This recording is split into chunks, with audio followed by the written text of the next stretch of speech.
तो आज हम लोग पॉइंट स्लोप फॉर्म की इक्वेशन डिराइव करने वाले हैं। तो सबसे पहले हमें ये समझना पड़ेगा कि पॉइंट स्लोप फॉर्म होता क्या है।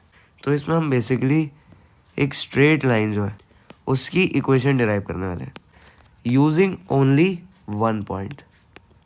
सिर्फ एक पॉइंट का यूज़ करेंगे उस स्ट्रेट लाइन पे और हम उससे ही उसकी इक्वेशन निकाल लेंगे। ठीक है, एक्चुअली में यहाँ पे हम एक पॉइंट का यूज़ नहीं करेंगे, हम यहाँ पे दो पॉइंट्स का यूज़ करेंगे और जो दूसरा पॉइंट है ना हम वो लेट करेंगे। ठीक है, सो लेट्स स्टार्ट। तो सबसे पहले तो मैं एक कार्टेशियन प्लेन ड्रॉ कर देता हूँ। इस पे हमारी एक स्ट्रेट लाइन है, ठीक है, जिसको कि मैं येलो कलर से शो कर रहा हूँ।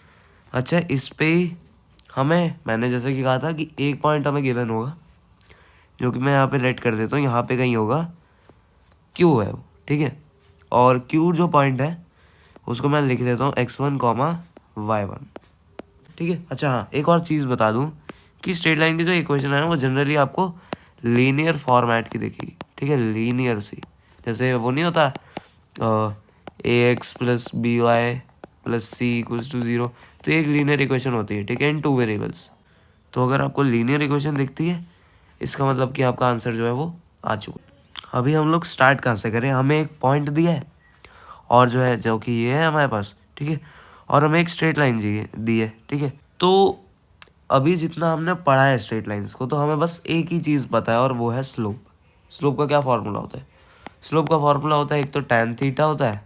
ठीक है, और tan थीटा बेसिकली ये होता है y2 माइनस y1 अपॉन में x2 माइनस x1। या फिर हम इसे ऐसे भी लिख सकते हैं कि y1 माइनस y2 अपॉन में x1 माइनस x2, कुछ भी लिख सकते हैं।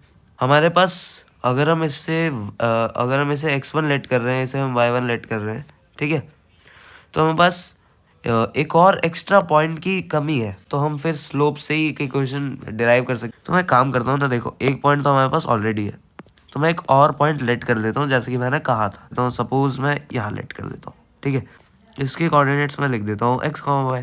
ठीक है, जैसा कि आपने कहा था कि लीनियर इक्वेशन चाहिए तो उसमें दो वेरिएबल्स होते हैं x और y, और x और y जो है हमें यहाँ से मिल भी सकते हैं। अगर हम यहाँ पे यहाँ पे अगर मान लो x2 की जगह हम रख दें, ठीक है, या फिर हम x1 की जगह रख दें, कहीं भी रख दें।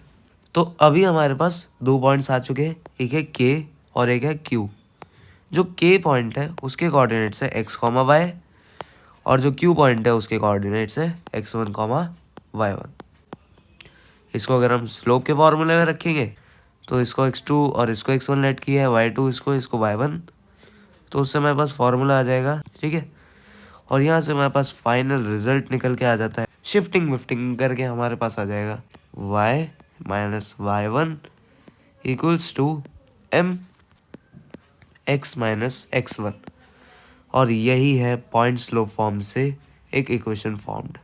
ठीक है, इसमें इसकी कोई वैल्यू हो सकती है, इसकी कोई वैल्यू हो सकती है, वो पॉइंट पे डिपेंड करता है जो कि हमें एक पॉइंट दिया होगा। और ये एक स्लोप है और ये है इसके वेरिएबल्स। यही होगी एक लीनियर इक्वेशन भी और यही होगी एक स्ट्रेट लाइन की इक्वेशन भी। अच्छा, ये बहुत ही इंपॉर्टेंट है क्योंकि इसी से बाकी सारे भी ऑलमोस्ट डिराइव हो जाएंगे जो नेक्स्ट स्लोप की फॉर्म्स आने वाले, स्लोप की नहीं, स्ट्रेट लाइन की इक्वेशंस की।